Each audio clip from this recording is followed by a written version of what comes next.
तो WWE का pay per view आने वाला है क्लैश इन पेरिस, और क्लैश इन पेरिस देगा 1 सितंबर 2025 को सुबह के 5:30 बजे। और इसे हम लोग कहाँ देख सकते हैं? तो इसे हम लोग सिर्फ नेटफ्लिक्स पे देख सकते हैं। लेकिन अगर आप लोगों के पास नेटफ्लिक्स नहीं है तो टेंशन लेने की थोड़ी बात नहीं है। मैं अपने चैनल पे क्लैश इन पेरिस का लाइव अपडेट दूंगा। तो अगर आपने मेरे चैनल को अभी तक सब्सक्राइब नहीं किया तो मेरे चैनल को सब्सक्राइब करके बेल आइकन को दबा दीजिए। तो आइए दोस्तों, करते हैं इस वीडियो को शुरू और जानते हैं कि क्लैश इन पेरिस में किसका किसका रिटर्न होगा। सबसे पहले बात करते हैं John Cena versus Logan Paul के मैच के बारे में। इस मैच में of course John Cena Logan Paul को हरा के इस मैच के विनर बनेंगे। लेकिन उसके बाद जॉन सीना को मिल सकता है सरप्राइज, क्योंकि वहां पर रिटर्न आ सकते हैं the beast incarnate Brock Lesnar, और ब्रॉक लेसनर जॉन सीना के ऊपर अटैक कर सकते हैं। आपको क्या लगता है कि क्या होगा? कमेंट करके जरूर बताइएगा। WWE 2025 का सबसे बड़ा रिटर्न होने वाला है। हाँ, ब्रॉक लेसनर से भी बड़ा। वो रिटर्न किसका है मैं आप लोगों को बताता हूँ, और वो ब्रॉक लेसनर से बड़ा कैसे ये भी मैं आप लोगों को बताता हूँ, और वो रिटर्न क्यों होगा चलिए ये भी बता ही देता हूँ। मैं उस रिटर्न को ब्रॉक लेसनर से बड़ा इसलिए कह रहा हूँ क्योंकि ब्रॉक लेसनर कई साल से WWE में आ रहे हैं जा रहे हैं। अभी भी फैंस को उम्मीद थी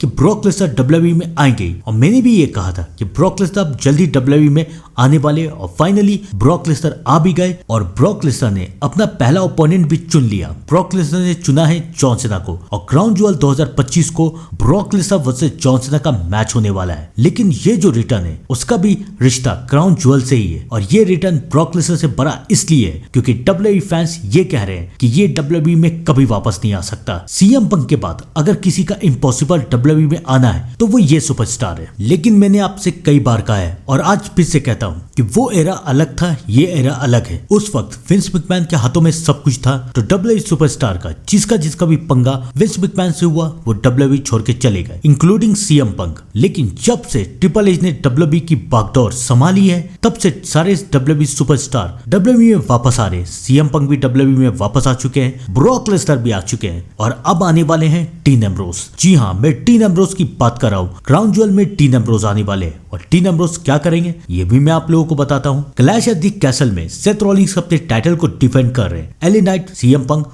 और जे उसोस के अगेंस्ट। और इसमें कौन जीतेगा सब कोई अच्छी तरीके से जानता है। इसमें जीतेंगे Seth freaking Rollins, Bron Breakker और ब्रॉन्सन रीड की मदद से। लेकिन उसके बाद होगा क्या? उसके बाद क्या होगा मैं आप लोगों को बताता हूँ। उसके बाद वहां पर रोमन रेंस आएंगे, क्योंकि क्राउन ज्वेल में रोमन रेंस का पंगा तो बिल्कुल तय है। लेकिन रोमन रेंस अकेले ब्रॉन बेकर, ब्रॉन्सन रीड और सेथ रॉलिंस से कैसे लड़ेंगे? उन्हें एक साथी की जरूरत है, और उनका साथी बन सकता है dean Ambrose. Clash in Paris में डीन एम्ब्रोस भी रोमन रेंस के साथ रिटर्न आएंगे, और रोमन रेंस और डीन एम्ब्रोस मिलके सेथ रॉलिंस और उनकी टीम के ऊपर अटैक करेंगे। और उसके बाद क्राउन ज्वेल में ये मैच हो सकता है। एक तरफ रोमन रेंस की नई शील्ड और दूसरी तरफ सेथ रॉलिंस की टीम। तो आप लोग भी कमेंट में जरूर बताइए कि आपको क्या लगता है कि इस मैच में कौन जीतेगा जब रोमन रेंस और डीन एम्ब्रोस एक साथ एक रिंग में आएंगे। कमेंट करके जरूर बताइएगा। तब तक के लिए thank you and good bye.